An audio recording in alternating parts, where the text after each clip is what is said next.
Luz a través de las tinieblas. La obra de Dios en la tierra presenta siglo tras siglo sorprendente analogía en cada gran movimiento reformatorio o religioso. Los principios que rigen el trato de Dios con los hombres son siempre los mismos. Los movimientos importantes de hogaño concuerdan con los de antaño y la experiencia de la Iglesia en tiempos que fueron encierra lecciones de gran valor para los nuestros. Ninguna verdad se enseña en la Biblia con mayor claridad que aquella de que por medio de su Santo Espíritu Dios dirige especialmente a sus siervos en la tierra en los grandes movimientos en pro del adelanto de la obra de salvación. Los hombres son en mano de Dios instrumentos de los que Él se vale para realizar sus fines de gracia y misericordia. Cada cual tiene su papel que desempeñar, a cada cual le ha sido concedida cierta medida de luz, adecuada a las necesidades de su tiempo y suficiente para permitirle cumplir la obra que Dios le asignó. Sin embargo, ningún hombre, por mucho que le haya honrado el cielo, alcanzó jamás a comprender completamente el gran plan de la redención, ni siquiera apreciar debidamente el propósito divino en la obra para su propia época. Los hombres no entienden por completo lo que Dios quisiera cumplir por medio de la obra que les da que hacer. No entienden en todo su alcance el mensaje que proclaman en su nombre. ¿Puedes tú descubrir las cosas recónditas de Dios? ¿Puedes hasta lo sumo llegar a conocer al Todopoderoso? Mis pensamientos no son vuestros pensamientos, ni vuestros caminos son mis caminos, dice Jehová. Porque como los cielos son más altos que la tierra, así mis caminos son más altos que vuestros caminos, y mis pensamientos que vuestros pensamientos. Yo soy Dios, y no hay ninguno como yo, que declaro el fin desde el principio, y desde la antigüedad cosas aún no hechas. Job 11:7, Isaías 55:8 y 9, 46:9 y 10. Ni siquiera los profetas que fueron favorecidos por la iluminación especial del Espíritu comprendieron del todo el alcance de las revelaciones que les fueran concedidas. Su significado debía ser aclarado de siglo en siglo, a medida que el pueblo de Dios necesitase la instrucción contenida en ellas. Escribiendo San Pedro acerca de la salvación dada a conocer por el Evangelio, dice: respecto de la cual salvación buscaron e inquirieron diligentemente los profetas, que profetizaron de la gracia que estaba reservada para vosotros, inquiriendo qué cosa o qué manera de tiempo indicaba el Espíritu de Cristo que estaba en ellos, cuando de antemano daba testimonio de los padecimientos que durarían hasta Cristo y de las glorias que los seguirían, a quienes fue revelado que no para sí mismos, sino para nosotros, ministraban estas cosas. Primera de San Pedro 1, 10 al 12. No obstante, a pesar de no haber sido dado a los profetas que comprendiesen enteramente las cosas que les fueron reveladas, procuraron con fervor toda la luz que Dios había tenido a bien manifestar. Buscaron e inquirieron diligentemente, inquiriendo qué cosa o qué manera de tiempo indicaba el Espíritu de Cristo que estaba en ellos. ¿Qué lección para el pueblo de Dios en la era cristiana, para cuyo beneficio estas profecías fueron dadas a sus siervos? A quienes fue revelado que no para sí mismos, sino para nosotros, ministraban estas cosas. Considerad a estos santos hombres de Dios que buscaron e inquirieron diligentemente tocante a las revelaciones que les fueron dadas para generaciones que aún no habían nacido. Comparad su santo celo con la indiferencia con que los favorecidos en edades posteriores trataron este don del cielo. ¿Qué censura contra la apatía, amiga de la comodidad y de la mundanalidad, que se contenta con declarar que no se pueden entender las profecías? Si bien es cierto que la inteligencia de los hombres no es capaz de penetrar en los consejos del Eterno, ni de comprender enteramente el modo en que se cumplen sus designios, el hecho de que le resulten tan vagos los mensajes del cielo se debe con frecuencia a algún error o descuido de su parte.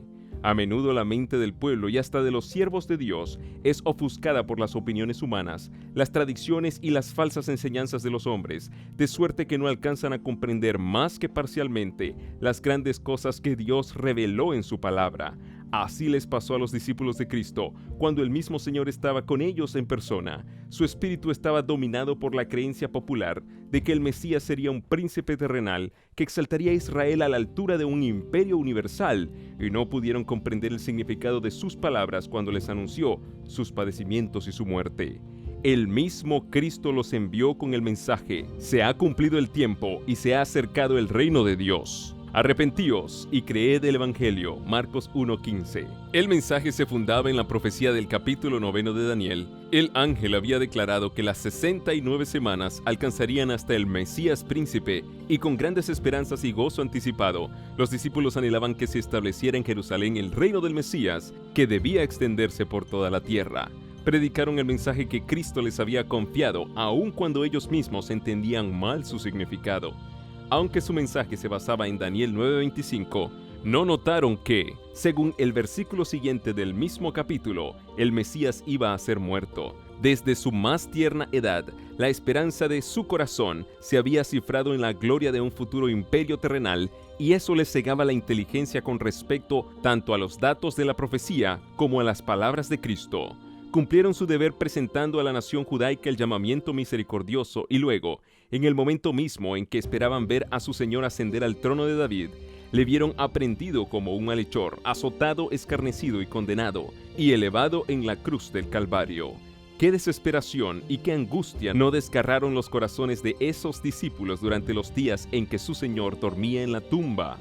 Cristo había venido al tiempo exacto y en la manera que anunciara la profecía. La declaración de las Escrituras se había cumplido en cada detalle de su ministerio. Había predicado el mensaje de salvación y su palabra era con autoridad.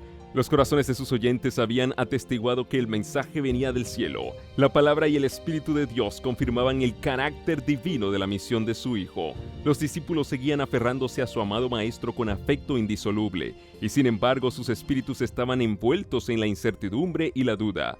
En su angustia, no recordaron las palabras de Cristo que aludía a sus padecimientos y a su muerte. Si Jesús de Nazaret hubiese sido el verdadero Mesías, ¿habríanse visto ellos sumidos así en el dolor y el desengaño? Tal era la pregunta que les atormentaba el alma mientras el Salvador descansaba en el sepulcro durante las horas desesperanzadas de aquel sábado que medió entre su muerte y su resurrección. Aunque el tétrico dolor dominaba a estos discípulos de Jesús, no por eso fueron abandonados. El profeta dice: aunque more en tinieblas, Jehová será mi luz. Él me sacará a luz, veré su justicia. Aún las tinieblas no encubren de ti, y la noche resplandece como el día. Lo mismo te son las tinieblas que la luz.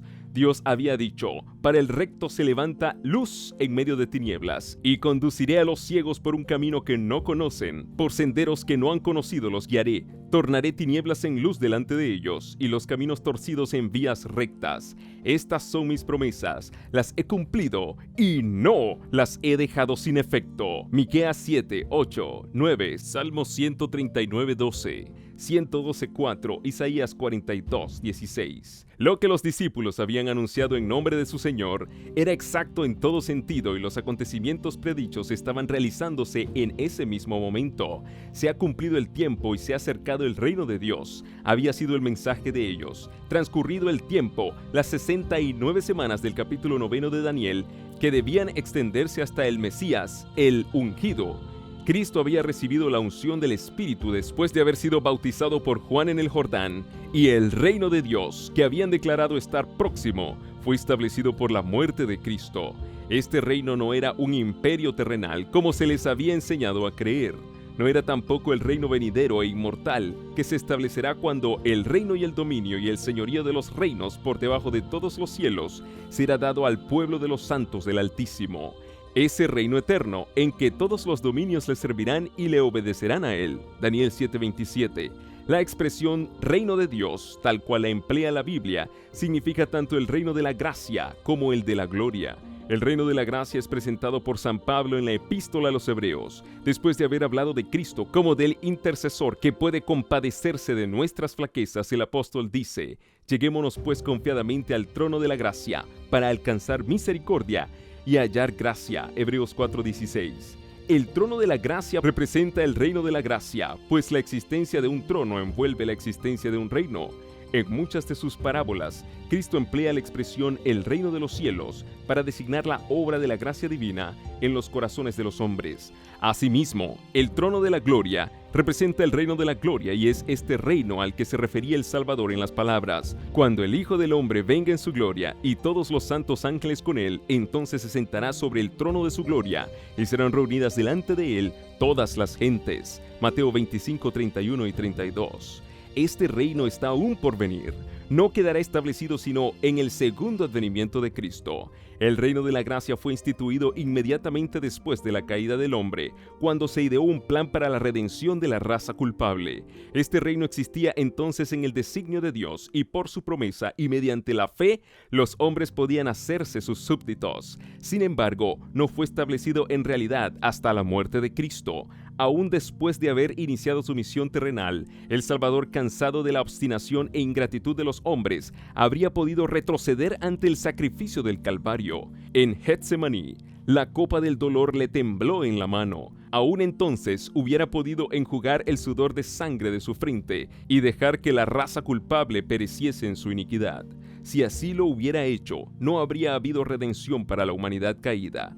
Pero cuando el Salvador hubo rendido la vida y exclamado en su último aliento, «Consumado es», entonces el cumplimiento del plan de la redención quedó asegurado. La promesa de salvación hecha a la pareja culpable en el Edén quedó ratificada. El reino de la gracia, que hasta entonces existiera por la promesa de Dios, quedó establecido. Así la muerte de Cristo, el acontecimiento mismo que los discípulos habían considerado como la ruina final de sus esperanzas, fue lo que las aseguró para siempre. Si bien es verdad que esa misma muerte fuera para ellos cruel desengaño, no dejaba de ser la prueba suprema de que su creencia había sido bien fundada. El acontecimiento que los había llenado de tristeza y desesperación fue lo que abrió para todos los hijos de Adán la puerta de la esperanza, en la cual se concentraban la vida futura y la felicidad eterna de todos los fieles siervos de Dios en todas las edades. Los designios de la misericordia infinita alcanzaban a cumplirse hasta por medio del desengaño de los discípulos. Si bien sus corazones habían sido ganados por la gracia divina y el poder de las enseñanzas de aquel que hablaba como jamás habló hombre alguno, conservaban, mezclada con el oro puro de su amor a Jesús, la liga vil del orgullo humano y de las ambiciones egoístas. Hasta en el aposento de la cena pascual, en aquella hora solemne en que su maestro estaba entrado ya en las sombras del Getsemaní, hubo también entre ellos una contienda sobre quién de ellos debía estimarse como el mayor. Lucas 22:24. No veían más que el trono, la corona y la gloria, cuando lo que tenían delante era el oprobio y la agonía del huerto, el pretorio y la cruz del Calvario. Era el orgullo de sus corazones, la sed de gloria mundana, lo que les había inducido a adherirse tan tenazmente a las falsas doctrinas de su tiempo y a no tener en cuenta las palabras del Salvador, que exponían la verdadera naturaleza de su reino y predecían su agonía y muerte. Y estos errores remataron en prueba dura pero necesaria que Dios permitió para escarmentarlos. Aunque los discípulos comprendieron mal el sentido del mensaje y vieron frustrarse sus esperanzas, habían predicado la amonestación que Dios les encomendara, y el Señor iba a recompensar su fe y honrar su obediencia, confiándoles la tarea de proclamar a todas las naciones el glorioso evangelio del Señor resucitado. Y a fin de prepararlos para esta obra, había permitido que pasaran por el trance que tan amargo les pareciera. Después de su resurrección, Jesús apareció a sus discípulos en el camino de Emaús, y comenzando desde Moisés y todos los profetas, les iba interpretando en todas las escrituras las cosas referentes a él mismo. Lucas 24:27. Los corazones de los discípulos se conmovieron, su fe se reavivó, fueron regenerados en esperanza viva, aún antes de que Jesús se revelase a ellos. El propósito de este era iluminar sus inteligencias y fundar su fe en la palabra profética más firme. Deseaba que la verdad se arraigase firmemente en su espíritu, no solo porque era sostenida por su testimonio personal, sino a causa de las pruebas evidentes suministradas por los símbolos y sombras de la ley típica y por las profecías del Antiguo Testamento. Era necesario que los discípulos de Cristo tuviesen una fe inteligente, no solo en beneficio propio, sino para comunicar al mundo el conocimiento de Cristo. Y como primer paso en la comunicación de este conocimiento, Jesús dirigió a sus discípulos a Moisés y todos los profetas. Tal fue el testimonio dado por el Salvador resucitado en cuanto al valor e importancia de las Escrituras del Antiguo Testamento. ¿Qué cambio el que se efectuó en los corazones de los discípulos cuando contemplaron una vez más el amado semblante de su Maestro? Lucas 24:32. En un sentido más completo y perfecto que nunca antes habían hallado a aquel de quien escribió Moisés en la ley y asimismo los profetas. La incertidumbre, la angustia, la desesperación dejaron lugar a una seguridad perfecta, a una fe serena. ¿Qué mucho entonces que después de su ascensión ellos estuviesen siempre en el templo alabando y bendiciendo a Dios? El pueblo, que no tenía conocimiento sino de la muerte ignominiosa del Salvador, miraba para descubrir en sus semblantes una expresión de dolor, confusión y derrota, pero solo veía en ellos alegría y triunfo. ¡Qué preparación la que habían recibido para la obra que les esperaba! Habían pasado por la prueba más grande que les fuera dable experimentar, y habían visto cómo, cuando a juicio humano todo estaba perdido, la palabra de Dios se había cumplido y había salido triunfante. En lo sucesivo, ¿qué podría hacer vacilar su fe o enfriar el ardor de su amor?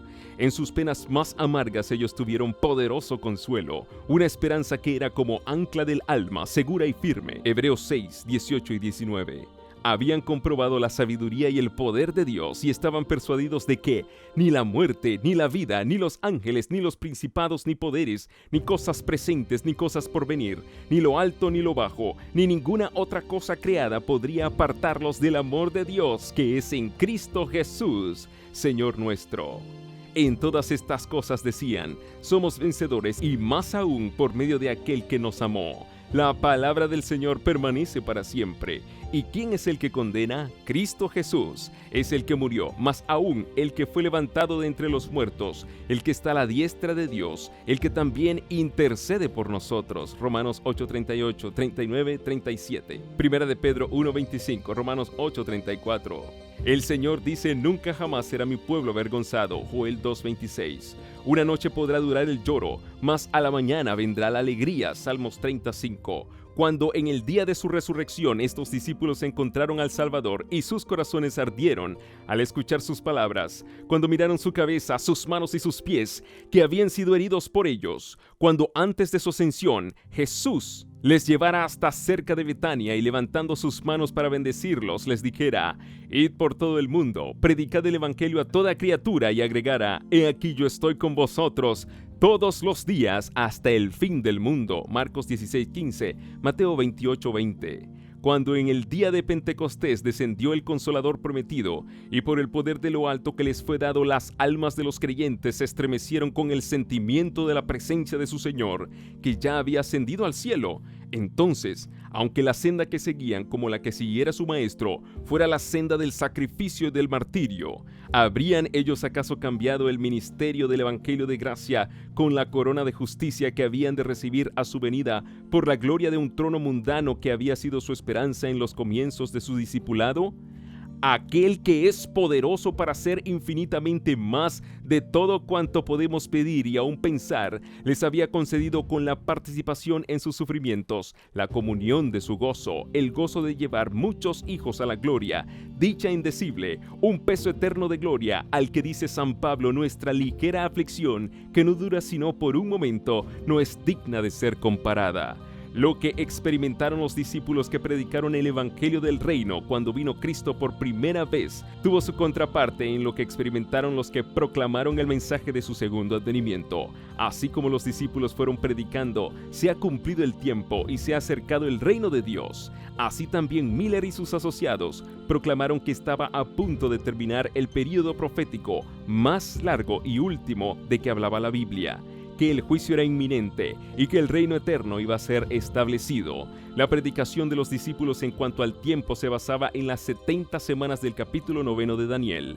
El mensaje proclamado por Miller y sus colaboradores anunciaba la conclusión de los 2300 días de Daniel 8:14, de los cuales las 70 semanas forman parte. En cada caso, la predicación se fundaba en el cumplimiento de una parte diferente del mismo gran período profético. Como los primeros discípulos, Guillermo Miller y sus colaboradores no comprendieron ellos mismos enteramente el alcance del mensaje que proclamaban. Los errores que existían desde hacía largo tiempo en la iglesia les impidieron interpretar correctamente un punto importante de la profecía. Por eso, si bien proclamaron el mensaje que Dios les había confiado para que lo diesen al mundo, sufrieron un desengaño debido a un falso concepto de su significado. Al explicar Daniel 8:14, hasta 2300 tardes y mañanas, entonces será purificado el santuario. Miller, como ya lo hemos dicho, aceptó la creencia general de que la tierra era el santuario y creyó que la purificación del santuario representaba la purificación de la tierra por el fuego a la venida del Señor. Por consiguiente, cuando echó de ver que el fin de los 2300 días estaba predicho con precisión, sacó la conclusión de que esto revelaba el tiempo del segundo advenimiento. Su error provenía de que había aceptado la creencia popular relativa a lo que constituye el santuario. En el sistema típico, que era sombra del sacrificio y del sacerdocio de Cristo, la purificación del santuario era el último servicio efectuado por el sumo sacerdote en el ciclo anual de su ministerio. Era el acto final de la obra de expiación, una remoción o apartamiento del pecado de Israel. Prefiguraba la obra final en el ministerio de nuestro sumo sacerdote en el cielo, en el acto de borrar los pecados de su pueblo, que están consignados en los libros celestiales. Este servicio envuelve una obra de investigación, una obra de juicio y precede inmediatamente la venida de Cristo en las nubes del cielo con gran poder y gloria, pues cuando Él venga, la causa de cada uno habrá sido fallada. Jesús dice: mi galardón está conmigo para dar la recompensa a cada uno según sea su obra. Apocalipsis 22:12. Esta obra de juicio que precede inmediatamente al segundo advenimiento es la que se anuncia en el primer mensaje angelical de Apocalipsis 14:7. Temed a Dios y dadle honra, porque ha llegado la hora de su juicio. Los que proclamaron esta amonestación dieron el debido mensaje a su debido tiempo. Pero así como los primitivos discípulos declararan: se ha cumplido el tiempo y se ha acercado el reino de Dios, fundándose en la profecía de Daniel 9, sin darse cuenta de que la muerte del Mesías estaba anunciada en el mismo pasaje bíblico. Así también Miller y sus colaboradores predicaron el mensaje fundado en Daniel 8:14 y Apocalipsis 14:7, sin echar de ver que el capítulo 14 del Apocalipsis encerraba aún otros mensajes que debían ser también proclamados antes del advenimiento del Señor. Como los discípulos se equivocaron en cuanto al reino que debía establecerse al fin de las 70 semanas, así también los adventistas se equivocaron en cuanto al acontecimiento que debía producirse al fin de los 2300 días. En ambos casos, la circunstancia de haber aceptado errores populares, o mejor dicho, la adhesión a ellos, fue lo que cerró el espíritu a la verdad. Ambas escuelas cumplieron la voluntad de Dios, proclamando el mensaje que Él deseaba fuese proclamado, y ambas, debido a su mala comprensión del mensaje, sufrieron desengaños. Sin embargo, Dios cumplió su propósito misericordioso, permitiendo que el juicio fuese proclamado precisamente como lo fue. El gran día estaba inminente y en la providencia de Dios el pueblo fue probado tocante a un tiempo fijo, a fin de que se les revelase lo que había en sus corazones. El mensaje tenía por objeto probar y purificar la iglesia. Los hombres debían ser inducidos a ver si sus afectos pendían de las cosas de este mundo o de Cristo y del cielo. Ellos profesaban amar al Salvador, debían pues probar su amor. ¿Estarían dispuestos a renunciar a sus esperanzas y ambiciones mundanas para saludar con gozo el advenimiento de su Señor? El mensaje tenía por objeto hacerles ver su verdadero estado espiritual. Fue enviado misericordiosamente para despertarlos a fin de que buscasen al Señor con arrepentimiento y humillación.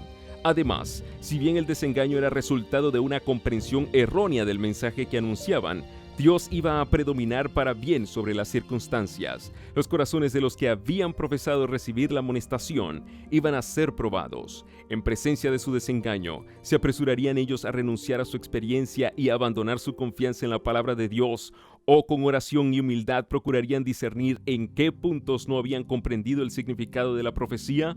¿Cuántos habían obrado por temor o por impulso y arrebato?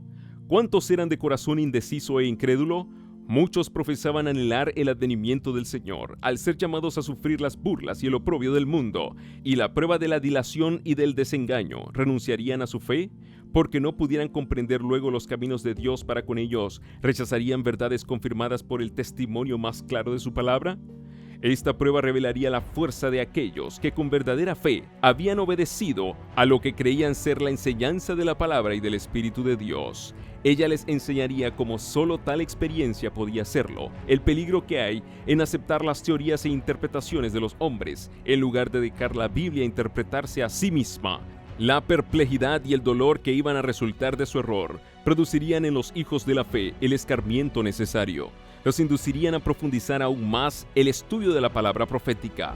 Aprenderían a examinar más detenidamente el fundamento de su fe y a rechazar todo lo que no estuviera fundado en la verdad de las Sagradas Escrituras, por muy amplia que fuese su aceptación en el mundo cristiano. A estos creyentes les pasó lo que a los primeros discípulos. Lo que en la hora de la prueba pareciera oscuro a su inteligencia, les fue aclarado después. Cuando vieron el fin que vino del Señor, supieron que a pesar de la prueba que resultó de sus errores, los propósitos del amor divino para con ellos no habían dejado de seguir cumpliéndose.